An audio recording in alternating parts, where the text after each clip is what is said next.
पाकिस्तान, बांग्लादेश में रहने, इनका बिल्कुल डिफरेंट है। जो दुनिया के गर्म देश हैं, सारे धर्म यहीं से निकले।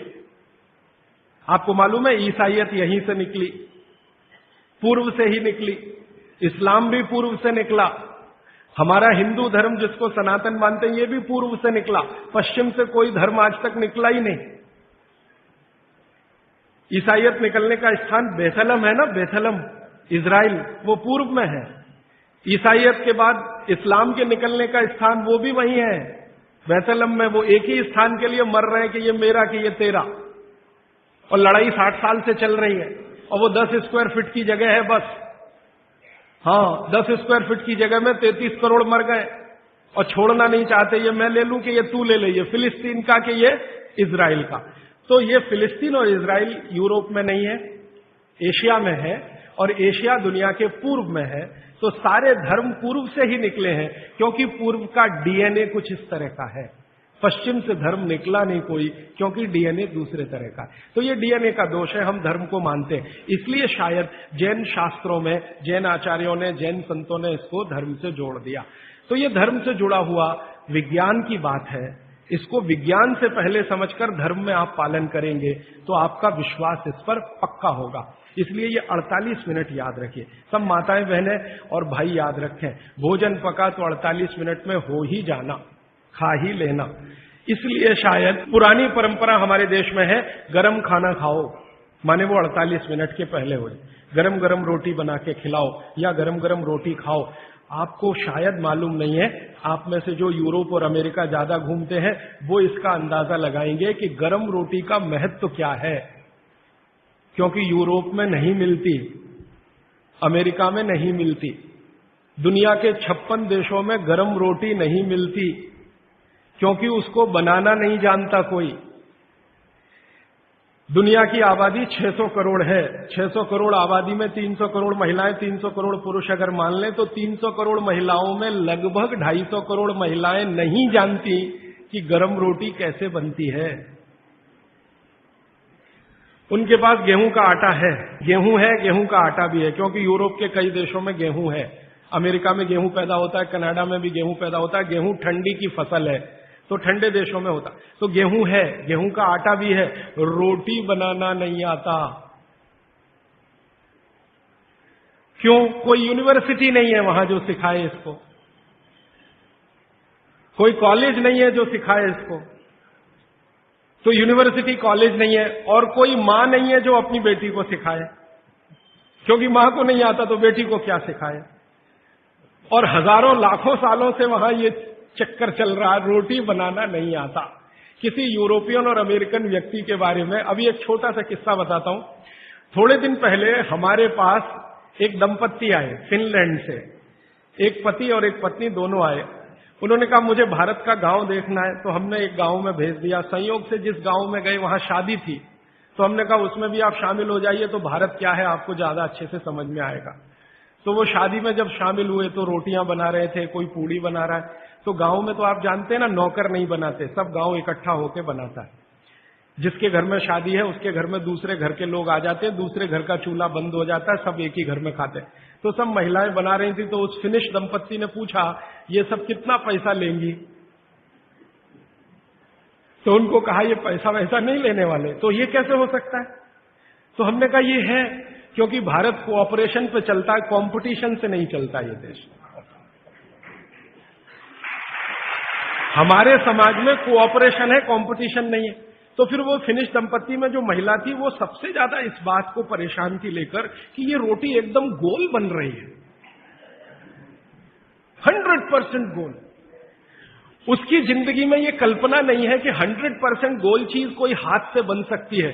वो कहती है उसने कभी सोचा था भारत के बारे में कि मशीन से बनाते होंगे रोटी, और वो कह रहे हैं ये हाथ से बनाते हैं 100% गोल। तो उसका जितना कैमरे में रील थी उसने सब उसी पे खर्च कर दी, गोल रोटी बना के देखने में। माने आपको मैंने ये उदाहरण इसलिए दिया कि उनके लिए ये अजूबा है, उनको लगता है कि कोई महिला ये कर पाए।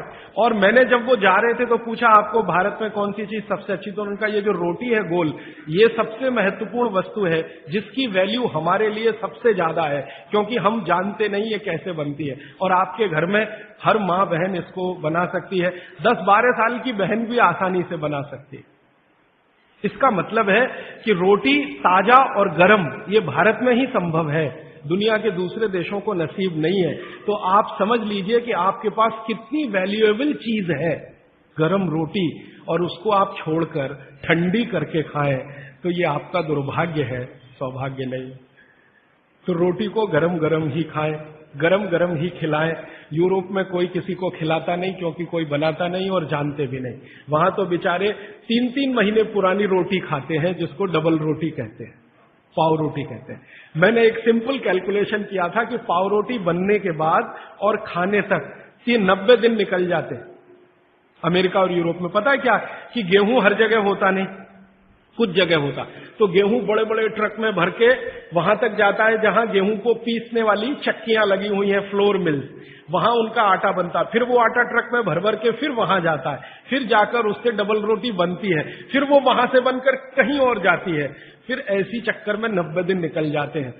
हमारे आयुर्वेद शास्त्र में भागवत जी कहते हैं कि आटे को जितना ताजा इस्तेमाल किया उतना ही बेहतरीन है।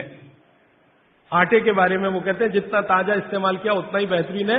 रोटी के बारे में कहते हैं 48 मिनट के अंदर खा लेना चाहिए। और पिसा हुआ आटा वो ये कहते हैं कि 15 दिन से ज्यादा पुराना कभी भी मत खाना। 15 दिन मैक्सिमम, वो भी गेहूं के लिए। ये चना और मक्की और ज्वारी, इसके लिए तो 7 ही दिन कहा हुआ। 7 दिन से ज्यादा पुराना नहीं खा सकते, क्योंकि वही किस्सा है, उसकी माइक्रो न्यूट्रिएंट कैपेसिटी लगातार कम होती चली जाती है। तो अब आप बोलेंगे जी ताजा आटा कहां से लाएं? चक्की है, जिंदाबाद। हिंदुस्तान में हजारों लाखों वर्षों से आटा ताजा बनाकर रोटी बनाने की परंपरा है कि नहीं? जो माताएं यहां बुजुर्ग हैं, इन्होंने अपना गांव देखा होगा, अपने गांव के घर की चक्की देखी होगी।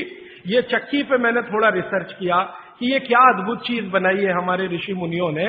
ये दुनिया की ऐसी अद्भुत मशीन है जो आपको ताजा आटा तो देती ही है आपके शरीर की स्वास्थ्य के लिए, और आपके अंदर की मांसपेशियों को हमेशा फ्लेक्सिबल रखती है। और हमारे घरों में ये जो चक्की चलाने का काम माताएं करती रही हैं, मैंने इन माताओं पर एक छोटा सा रिसर्च अभी पिछले साल पूरा किया। मेरे एक दोस्त हैं, आयुर्वेद के चिकित्सक हैं, उनके साथ मिलकर, वो गांव में रहते हैं। तो मैंने कहा आप गांव की कुछ महिलाओं पर अध्ययन करिए कि जो चक्की चलाती हैं, इनके बारे में जरा पता करिए। और जो चक्की नहीं चलाती, पिसा हुआ आटा लाती हैं, तो उन्होंने कहा जो चक्की चलाने वाली माताएं हैं, उनके गांव में 90 माताएं हैं, किसी को भी सिजेरियन डिलीवरी नहीं हुई है। चक्की चलाने वाली माताओं के पैरों में दर्द नहीं है। चक्की चलाने वाली माताओं को कभी भी कंधा नहीं दुख रहा है, गर्दन नहीं दुख रही है, नींद अच्छी आ रही है, डायबिटीज नहीं है, हाइपरटेंशन नहीं है, ब्लड प्रेशर नहीं बढ़ा है, 48-50 बीमारियां नहीं है। और जो माताएं पिसा हुआ आटा ला रही हैं, कैप्टन कुक, आईटीसी का, उनके घरों में डायबिटीज भी है, अर्थराइटिस भी है, हाइपरटेंशन भी है, ये भी है वो। तो मैंने वो वैद्य जी को कहा कि आप क्या मानते हैं ये जो चक्की चलाने वाली माताएं, ये ऐसा क्या विशेष काम कर रही हैं? तो उन्होंने मुझे समझाया, वो मेरे भी समझ में आया, आपको भी समझ। हम जब चक्की चलाते हैं तो एक दिन चला के देखिए तो आपको समझ में आए। सबसे ज्यादा दबाव पेट पे पड़ता है, हाथ पे इतना नहीं है, पेट पे दबाव है। और मां के पेट में एक एक्स्ट्रा ऑर्गन है जो पिता के पेट में नहीं है, जिसको गर्भाशय कहते हैं। ये गर्भाशय आपके पेट के बिल्कुल बीचों बीच हिस्से में। चक्की चलाते समय सबसे ज्यादा जोर वहीं है। और गर्भाशय के बारे में आयुर्वेद के सारे रिसर्च और आधुनिक विज्ञान के सारे रिसर्च ये कहते हैं कि ये गर्भाशय के आसपास के एरिया में जितना हलन चलन हो उतनी इसकी फ्लेक्सिबिलिटी है। फ्लेक्सिबिलिटी माने मुलायमियत, अंग्रेजी शायद आप समझ जाएंगे। फ्लेक्सिबिलिटी, मुलायमियत, इलास्टिसिटी एक शब्द होता है अंग्रेजी में, इलास्टिसिटी। इलास्टिसिटी का मतलब जब चीज की जरूरत पड़े तो उसको तान देना, जब जरूरत पड़े तो उसको संकुचित कर दे। ये हमारे गर्भाशय का सबसे बड़ा गुण है। इसी गुण के कारण बच्चे का जन्म होता है। और ये गुण को बनाए रखने में सबसे बड़ी भूमिका है हलन चलन। वहां आसपास मांसपेशियां, उनका हलन चलन रहे। तो ये हलन चलन सबसे अच्छे तरीके से, मैंने खुद चला के देखा चक्की, ये सबसे ज्यादा पेट के हिस्से में ही होता है। तब मेरे समझ में आया कि जो माताएं नियमित रूप से चक्की चला रही हैं उनको सिजेरियन डिलीवरी नहीं हो रही है, क्योंकि गर्भाशय की इलास्टिसिटी मेंटेन है, तो आसानी से बच्चा बाहर आ रहा है बिना किसी ऑपरेशन के। तब मुझे ध्यान आया कि हमारी जो पुरानी माताएं हैं उनके 8-8, 10-10 बच्चे होते थे, कभी सुना नहीं कि सिजेरियन। वो दाई आती थी गांव की, जो एमबीबीएस नहीं है, एमडी नहीं है, एमएस नहीं है, और बच्चे करा के चली जाती थी, ऐसे ही जैसे दाल पका के कोई चला गया या चावल पका के कोई चला गया। हां, ऐसे होता है। तो हमने इस बात को जब ध्यान दिया तब मेरे मन में आया कि इसको थोड़ा और बड़ा रिसर्च करना चाहिए। तो इसी चेन्नई में मेरे एक मित्र हैं, उनकी पत्नी और वो मिलके 15-16 साल से इसी विषय पे काम कर रहे हैं कि बच्चे को बिना किसी डॉक्टर की मदद के या सीजर ऑपरेशन के बाहर कैसे लाया जाए। तो उनका 15-16 साल का रिसर्च ये कहता है कि ये सिर्फ चक्की की मदद से ही हो सकता है। और आयुर्वेद तो यहां तक कहता है कि मां का गर्भ 7वें महीने तक चक्की चलाने की अनुमति देता है। मां को 7वें महीने तक चक्की चलवाई जा सकती है, 8वें महीने में नहीं, फिर उसको बंद कर देना अच्छा है। और उतने 7 महीने की चक्की आपके लिए पर्याप्त है कि वो बच्चा बिना सीजर के हो। और जो बच्चे बिना सीजर के हैं उनके जीवन को आप देख लें, और जो सिजेरियन है उनके जीवन को देख लें, जमीन आसमान का अंतर है। सीजर बच्चे ज्यादा बीमार हैं, समय समय पे बीमारियां हैं। जो बिना सीजर हैं वो सब स्वस्थ हैं, दुरुस्त हैं, तंदुरुस्त हैं। ब्रेन का डेवलपमेंट भी उनका अच्छा है, लॉजिक को डेवलप करने की कैपेसिटी, कल्पनाशीलता उनमें दूसरे बच्चों से ज्यादा है। तो भागवत जी का सूत्र है कि खाना बना तो 48 मिनट में खाएं, और खाना बनाने वाली जो वस्तुएं हैं जिनमें सबसे महत्वपूर्ण है आटा, गेहूं का आटा 15 दिन से ज्यादा पुराना ना खाएं, जवारी, बाजरी और मक्की का आटा 7 दिन से पुराना ना खाएं। और वो ये कहते हैं कि रोज का हो तो सबसे अच्छा, सुबह बनाएं और शाम को आटा इस्तेमाल हो जाए तो वो सबसे अच्छा, ज्यादा दिन पुराना ना हो। तो अब आप इसको अपने जीवन में कैसे उतारेंगे इस सूत्र को? अगर संभव हो तो एक एक चक्की ले लीजिए, संभव हो तो। इससे कई फायदे हैं। आपको सबसे बड़ा फायदा तो यह है कि आपके घर में मां है, कोई बहन है, उसको मां बनने के समय ये बहुत मदद करेगी चक्की। दूसरा, आपका वेट कम करने में बहुत मदद करेगी चक्की। अगर आपको एक्स्ट्रा वेट है और आप उसको लूज करना चाहते हैं तो 15 मिनट सुबह चक्की चलाया पर्याप्त है। 15 मिनट सुबह अगर आपने चलाया, 3 महीने बाद आप देखना 12 से 13 किलो वजन कम होगा आपका, सिर्फ 15 मिनट की चक्की। रामदेव जी चक्की चलवाते हैं कि नहीं? आप चलाते हैं कि नहीं? लेकिन वो चक्की चलाते हैं जिसमें कुछ होता ही नहीं है, ऐसे ऐसे चलवाते हैं कि नहीं? तो असलियत में ही चला लो, कुछ तो आटा तो मिलेगा।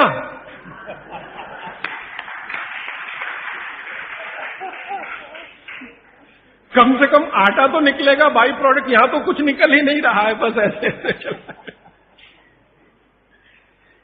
अब आप बोलेंगे जी चक्की कहां मिलेगी? चक्की अभी भी मिल रही है, यहीं चेन्नई में मिलेगी। पत्थर बनाने वाले बहुत लोग इस देश में हैं जो अभी भी ये काम कर रहे हैं, लेकिन वो रो रहे हैं कि राजू भाई ये कोई खरीदता नहीं, हम क्या करें, हमारा सिलबट्टा भी कोई खरीदता नहीं, चक्की भी कोई।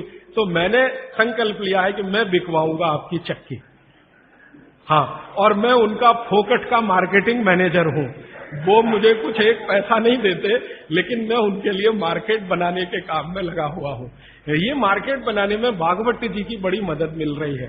तो आप चाहें तो एक चक्की ले लीजिए, बहुत महंगी नहीं आती, सस्ती है। 15 मिनट आप भी चलाइए, महिलाएं भी चला सकती हैं, पुरुष भी चला सकते हैं। इसमें ऐसा कुछ भेदभाव नहीं है कि पुरुष ना चलाएं, महिला ही चलाएं। महिला चलाएं तो उनको थोड़ा एक्स्ट्रा गेन है। एक्स्ट्रा गेन माने आपको जो एक्स्ट्रा ऑर्गन है बॉडी में, यूट्रस, वो पुरुष को नहीं है, इसको मदद मिलेगी आपको फ्लेक्सिबल बनाए रहे। और मैं आपको एक बहुत गहरी बात कहने आया, वो माताओं बहनों को विशेष रूप से, उम्र के एक पड़ाव में जब आप 45 वर्ष के आसपास हो जाएंगी, तब आपको गर्भाशय के बहुत सारे कॉम्प्लिकेशन शुरू होंगे। सबसे बड़ा कॉम्प्लिकेशन तो यहीं से शुरू होगा कि आपको मेनोपॉज पीरियड शुरू होगा, मेंसेस साइकिल आपकी बंद होगी, मेनोपॉज पीरियड शुरू होगा। और उस पीरियड में जितने कॉम्प्लिकेशन हो सकते हैं वो बच्चे के जन्म के समय भी नहीं होते कभी। और कई कॉम्प्लिकेशन तो ऐसे जिनको कोई मां समझ भी नहीं पाती कि ये क्या हो रहा है मेरे साथ।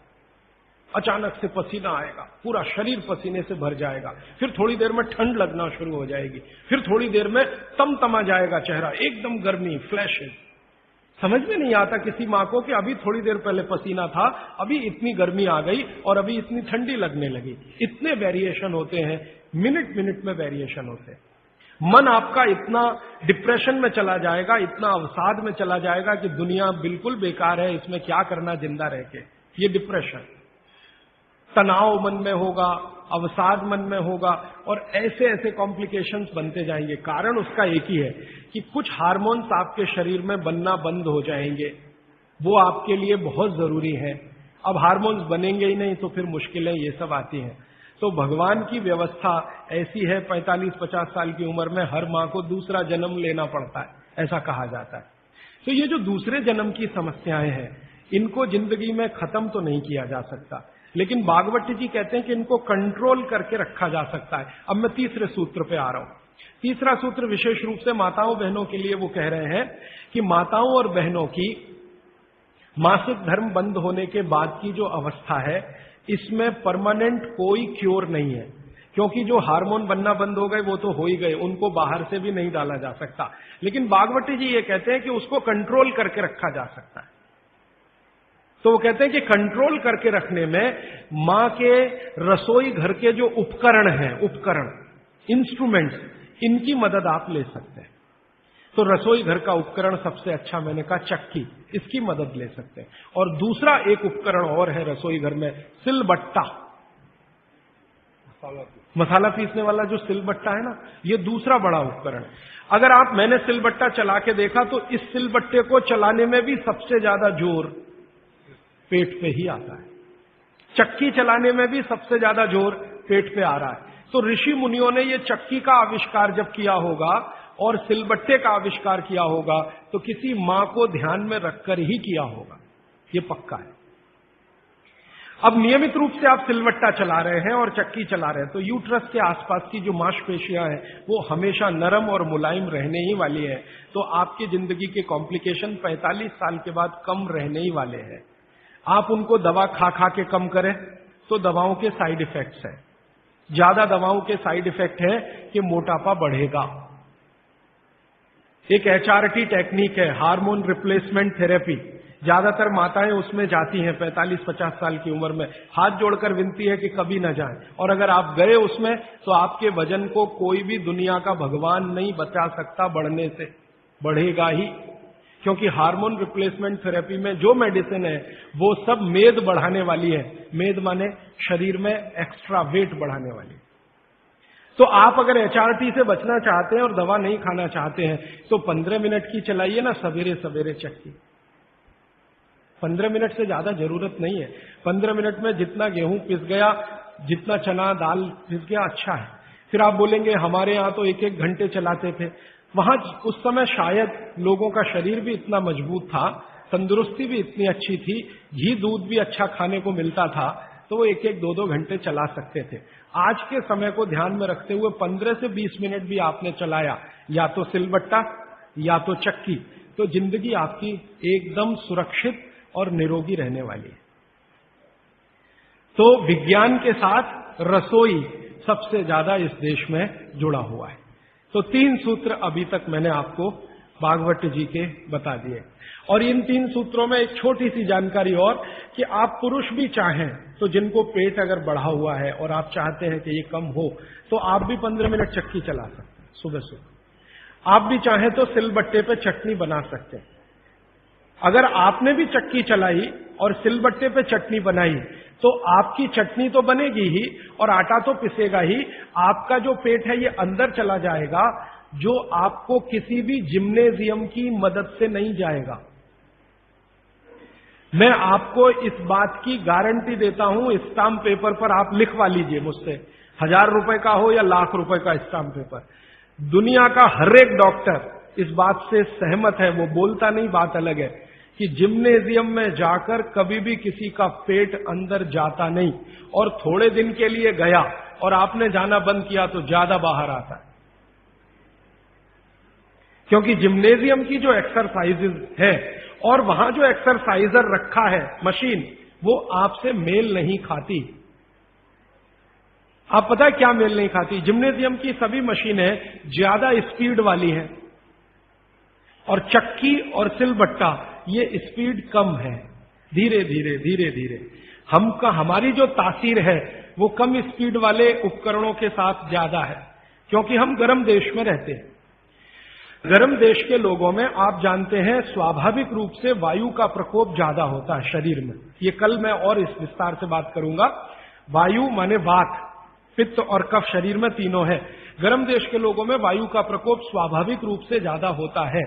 अब वायु का प्रकोप ज्यादा है तो हर चीज ऐसी करनी चाहिए जो धीमे हो।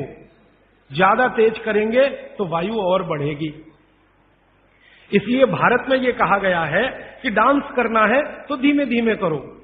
इसलिए यहां के जो डांस है ना, उनके स्टेप्स, जैसे भरतनाट्यम, जैसे कथक, कथकली, ओडिसी, कुचिपुड़ी, ये सब डांस के स्टेप आप देखो स्लो है, स्लो। और यूरोप में बिल्कुल उल्टा है, ठंड बहुत है।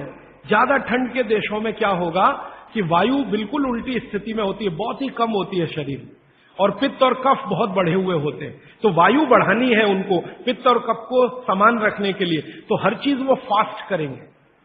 उनके डांसेस बहुत फास्ट होंगे। आप देखो रशियन बैले होता है ना, क्या फास्ट स्टेप्स वो करते हैं, क्योंकि वो उनके लिए आवश्यक है। नहीं करेंगे तो मर जाएंगे। तो उनका डांस फास्ट होगा, हमारा स्लो होगा। उनकी हर चीज की स्पीड फास्ट होगी, हमारी स्लो होगी। इसलिए हमने चक्की बनाई, सिलबट्टा बनाया, बैलगाड़ी बनाई, क्योंकि हर चीज हमें स्लो चाहिए। बात हमारा बढ़े नहीं, स्पीड से बात बढ़ता है। ध्यान रखिए इस बात को। बैलगाड़ी क्या है? पहिया ही तो है। मुख्य क्या है? पहिया है ना। तो पहिए का इन्वेंशन सबसे पहले भारत में ही हुआ दुनिया में, लेकिन हमने वो बैलगाड़ी में लगाया, हवाई जहाज में नहीं लगाया। हम भी चाहते तो हवाई जहाज का पहिया बना सकते थे।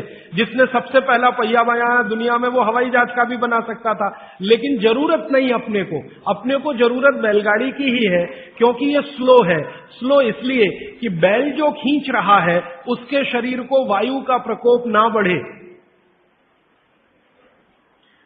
हमारे यहां मनुष्य के लिए जितना सोचा गया, बैल के लिए भी उतना ही सोचा गया, क्योंकि बैल और मनुष्य बराबर है हमारे यहां, अलग नहीं है, हिस्सा है हमारा, परिवार का हिस्सा। तो बैल जब बैलगाड़ी को खींचे, अगर गाड़ी फास्ट है तो बैल को फास्ट दौड़ना पड़ेगा, तो बैल की वायु बढ़ेगी, और वायु बढ़ने से मृत्यु जल्दी होती है। तो बैल ज्यादा दिन तक जीवित रहे, आपका काम करे, इसलिए बैलगाड़ी में स्पीड स्लो रहे, इसलिए बड़ा पहिया बनाया।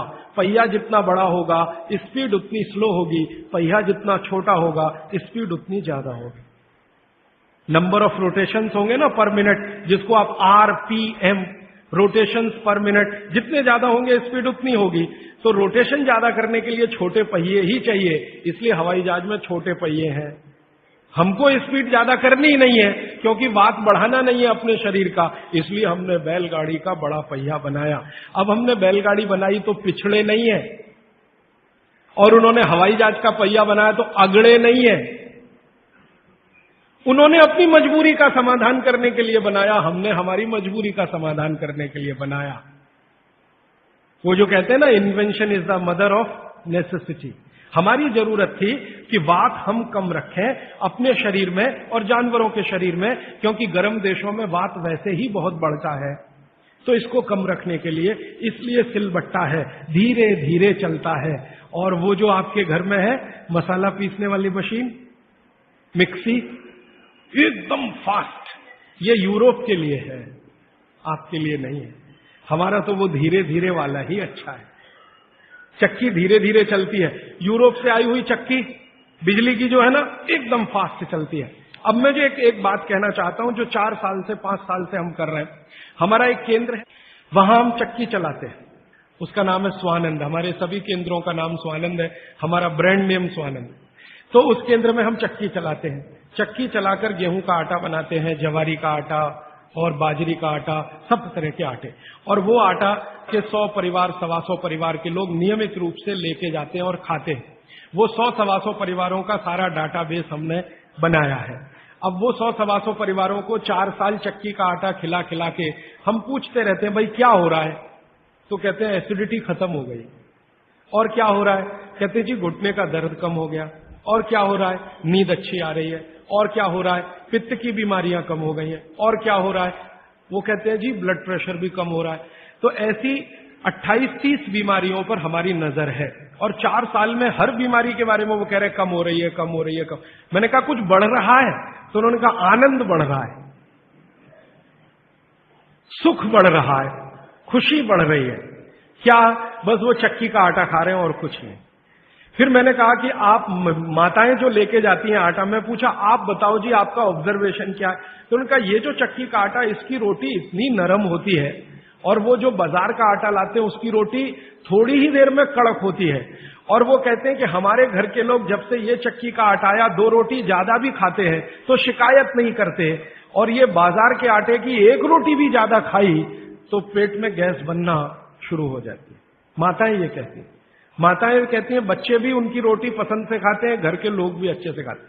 अब वो ये कहते हैं जी एक केंद्र से 2 कर दो, क्योंकि उसकी पूर्ति नहीं हो पा रही।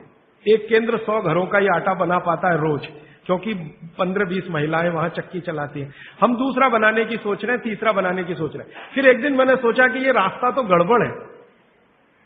अगर हम ऐसे केंद्र बनाते जाएं तो ये रास्ता तो गड़बड़ है। अच्छा ये है कि हर घेर में ही ये केंद्र हो जाए। इसमें तो अंत में हम कहां फंस जाएंगे? जगह जगह केंद्र बना के हम तो फंसने ही वाले हैं कि भाई अब हाथ का आटा बना के दे दो। तो ये तो हम बिजनेस में नहीं जाना चाहते। हमारा उद्देश्य ये है कि हर घर में आटा बनाने की चक्की आ जाए, आप भी स्वस्थ रहेंगे, घर भी स्वस्थ रहे। तो वही मेरी आपको विनती है कि घर में चक्की वापस लाइए और सिलबट्टा भी वापस लाइए। मसाला पीसना है तो उस पर पीसिए, आपको चटनी बनानी है तो उस पर बनाइए। चटनी का स्वाद भी अच्छा होगा और उसके जो सूक्ष्म पोषक तत्व हैं वो भी अच्छे रहे। और एक छोटी सी आखिरी बात, आज के लिए समय हो गया। आखिरी बात यह है, मैं आपको विनम्रता पूर्वक जो कहना आया वो ये कि आपके रसोई में पिछले 20-25 वर्षों में जो बदलाव आया रसोई में, 20-25 वर्षों में, हमारे बीमारियों का सबसे बड़ा कारण वो बदलाव है। रसोई बीमारियों का कारण नहीं है। रसोई तो भागवत जी कहते हैं दुनिया का सबसे पवित्र स्थान, सबसे पवित्र स्थान। लेकिन उसमें बदलाव आ गया। बदलाव क्या आया? पहले चक्की होती थी, सिलबट्टा होता था, अब मिक्सी आ गई, या तो हमने कोई मशीन ले ली, और अब तो मशीनें रोटी बनाने की भी आ गई, रोटी बनाने की भी मशीन हमने ली। तो रसोई घर में जितनी हमने बदलाव लाया टेक्नोलॉजिकल, ये सब बदलाव ने हमको बीमार बनाया। माताओं को तो ज्यादा बीमार बनाया। मैंने पिछले 20 साल की जितनी रिसर्चेज हैं रसोई घर से जुड़ी हुई, इन सबको ध्यान से देखा तो पता चला कि हमने विकास के नाम पर अपने ही घर को बीमार बनाने की क्रिया शुरू की है। और रसोई घर में जितनी चीजें हैं उन्होंने महिलाओं का शरीर श्रम घटाया। जैसे वॉशिंग मशीन आ गई, इसने आपका शरीर श्रम घटा दिया। चक्की आ गई, उसने माने बिजली की चक्की आई, उसने आपका शरीर श्रम घटाया। सिलबट्टे का शरीर श्रम आपका घटा मिक्सी के आने से। हर जो चीज आई है, ओवन आया आपके यहां, माइक्रोवेव ओवन आया, फिर ये फ्रिज आया, इसने आपका शरीर श्रम घटाया। और शरीर श्रम घटाने के लिए नहीं है। भागवत जी कहते हैं कि शरीर श्रम घटाने की एक ही उम्र है, 60 के बाद। जब आप 60 के हो गए तब आप शरीर श्रम कम करते जाइए। 60 साल तक तो शरीर श्रम कम करने की जरूरत नहीं, 18 से लेकर 60 साल तक शरीर श्रम चाहिए ही, शरीर श्रम चाहिए। तो थोड़ा थोड़ा श्रम आप करते रहें। अब तो हमने पोछा लगाने वाला भी मशीन ले आया, झाड़ू लगाने वाला भी मशीन ले आया, रोटी बनाने वाला भी मशीन आ गया, चटनी बनाने वाला भी मशीन आ गया, रोटी को रखने वाला भी मशीन आ गया। अब सब कुछ मशीन आ गया तो आप भी मशीन ही हो जाएंगे। और आप हो गए हैं। पता है मशीन हम कैसे हो गए? जिंदगी का रस चला गया, आनंद चला गया। पहले घरों में काम करते समय जो रस था, आनंद था, वो सब चला गया। कैसे चला गया? मैंने बचपन का मुझे याद है, माताएं बहनें काम करते करते बहुत सारे गीत गाती थी।